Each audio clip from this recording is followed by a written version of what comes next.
Hello world, Dorothy Dot Your Dot. My name comes with options. I'm a homeless caregiver, and I've shared my story. People that have been following along, I've shared my story, and now I kind of want to share more of my own personal testimony. Kind of explain why am I taking care of my mother by myself to begin with. I would love to have help from my family and things like that, but things happen, and I feel like my personal testimony would explain all of that or whatever. Well, part of it has to do with my mom's testimony too, so, and excuse me, I am recovering from a head cold, recovering from a head cold, so if I cough, don't worry about it, it's just getting over the last bit of it. I was able to get into a hotel. I was able to get some help, so I was able to be sick in bed for the last couple of days, so that's nice. But anyway, on to the testimony part. As I said in the last video, I do come from an abusive family with a history of abuse in it. My great-granny was not a great mother to my granny, so and therefore it made my grandmother not be a good mother to my own mom.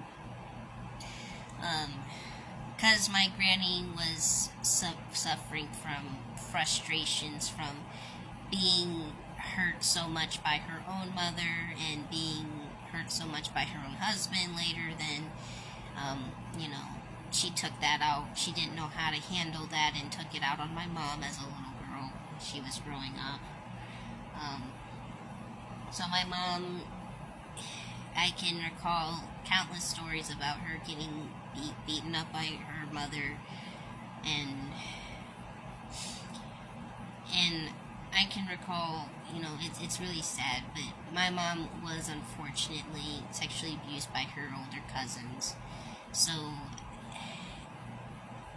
physical beatings like that and that kind of abuse, that does so much damage to a child, especially, and it affects them so much when they're an adult. Like, when a child's sexually abused like that, they grow up, and it is so hard for them to be in a healthy relationship afterwards. Like, I know, I'm sure that it is possible that some people out there that have suffered through that as a child, but managed to survive and find a healthy relationship as an adult, but I'm sure they've been through, it was a hurdle. I'm sure it's been a hurdle. It's definitely a journey to get to a good, healthy relationship, but it is so hard for them to, recover as an adult. You see how it affects them. Like, I've seen how it affects my mom. But, poor thing. So, she was hurt a lot as a kid. And, just not being given good examples of a lot of good men in her life. She had good examples. Her granddaddy was a good man. She had some good uncles. Her dad was nice to her, but, not a nice husband to her mom,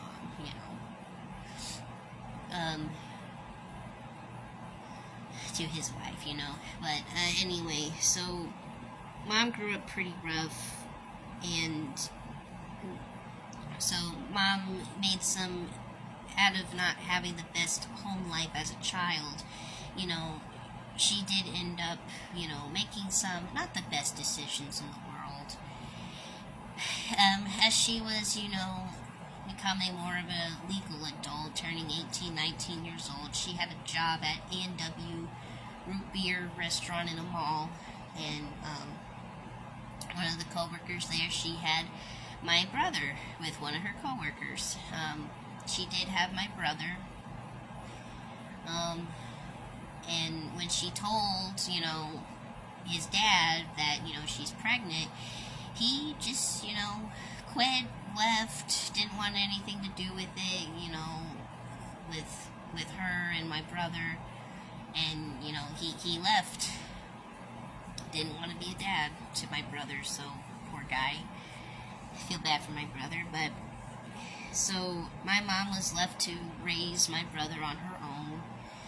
A little short time after that, she really wanted to go to college. Now, she actually did not graduate high school.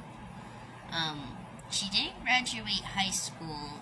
She had my brother, and she wanted to go to Florida Baptist College. And she did. And she went when she had no high school diploma, and they said, like, why are you trying to come here without a high school diploma? But she wrote like a really good letter or whatever, and it was such a good letter that she wrote that they let her come in, and that's what prompted getting her GED and the start of getting your GED, at least in order to be able to go to college. So that was something cool that my mom actually started. She was the first non-high school graduate to attend college and start the whole GED thing. So she was going to Bible college because she said she wanted to be a missionary. She wanted to go to Bible college. She did go. She went as a single mother taking care of my brother. She had a lot of friends there that helped her out with things. But it was rough for her because she still was by herself, doing all of this. She didn't have a lot of support in doing it, but God supported her through all of it. During her time at college, she's almost finished. I think she said she was at her last semester or whatever, and she had a fire.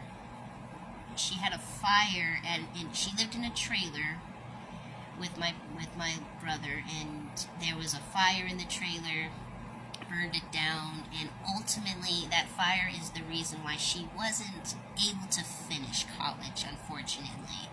I think she said she had her last semester, and that fire didn't make it possible for her to be able to finish. But she got pretty good education. She learned a lot there during the 90s, being in college and taking care of her son, my brother. And then in the late 90s, she had, she knew my dad. She knew my dad a little bit before. I heard her say one time before that she had met him once before. And then when she had met him again in the late 90s, had me. So my mom had it pretty rough growing up, so therefore she made a couple of not great decisions. But her not great decisions led to 2 lives. It led to my brother. My brother's a good guy. He's a good guy. I miss him. He lives in Virginia now. He has a son. I'm proud of him for that. But then my mom also had me, and it's been, and it was rough. Mom was a single mom taking care of my brother, and then had me, and was, taking care of me and my brother then at that point. So even though my mom had a pretty rough upbringing, she made some mistakes, I do believe, as a result of that. But, even though she made some mistakes and, having us out of wedlock, not making sure that if she's going to lay with a man, that she lays with a man that's committed to her, even though that happened, God still, provided a miracle, still provided a blessing. He made my brother and me, and that is a blessing. Even though my mom, wasn't married, it's still, okay. So that's a start for a little bit more about our testimony, how my mom had a rough upbringing, but in the results of her mistakes from that, my brother and I are now alive. So I'll tell more of my story growing up in a little next time, right?